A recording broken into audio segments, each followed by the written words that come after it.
उदरवर्णनो हे जाणे जे यज्ञ कर्म। नमस्कार. आज आपण पाहतोय पापडाचं खारवणी किंवा पापडाची चटणी. तोंडाला जर चव नसेल तर ही चटणी एकदा नक्की करा. पहा कशी तोंडाला चव येते.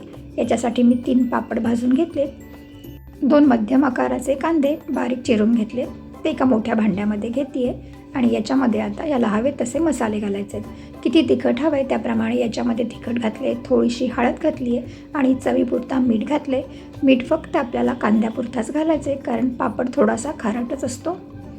आता हे सगळं मसाला या कांद्याला मिक्स करून घेऊया. सगळा कांदा अगदी मोकळा करून घ्यायचा आहे आणि त्याला सगळीकडे मसाला असा चोळून घ्यायचा आहे.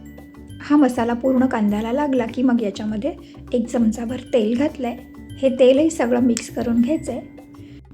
हे चांगलं आता मसाला, कांदा, मीठ सगळं एकत्र झालेलं आहे. आता याच्यामध्ये पापड जे भाजून घेतले ते पापडाचा चुरा करून आपण याच्यामध्ये घालायचा आहे. पापडाचा चुरा बारीक करायचा आहे म्हणजे हा छान एकत्र मिळून येईल आणि आपण जेव्हा जेवायला बसणार आहोत त्याच्या आधी हे करून घ्यायचं म्हणजे मग पापडही छान कुरकुरीत राहतो. हे सगळे पापडाचे आता मी चुरा करून घेतला आहे आणि मग हे मिक्स करून घेते आहे. घरात जर कधी भाजी नसेल तर त्यावेळेसही आपण हे पटकन करू शकतो. अगदी 5 मिनिटात तयार होतं. आता हा पापड सगळा कांद्यामध्ये मिक्स करून घेऊया आणि याला हाताने चांगलं अजून मी मिक्स करते आहे म्हणजे मग पापडाचा जो काही मोठा पापड राहिला आहे त्याचाही छान भुगा होईल. याप्रमाणे हे मस्तपैकी आता हे मिक्स करून घेतलं आहे आणि याच्यामध्ये आता भरपूर अशी कोथिंबीर घालते आहे.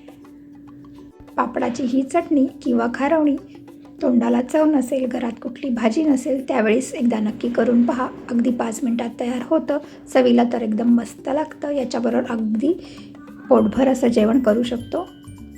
ही रेसिपी आवडली तर एक लाईक करा, कमेंट करा, शेअर करा. चॅनलला सबस्क्राईब केलं नसेल तर सबस्क्राईब करा आणि त्याच्या बाजूचं बेलचं बटनही प्रेस करा म्हणजे माझ्या व्हिडिओचं नोटिफिकेशन तुम्हाला मिळेल. धन्यवाद.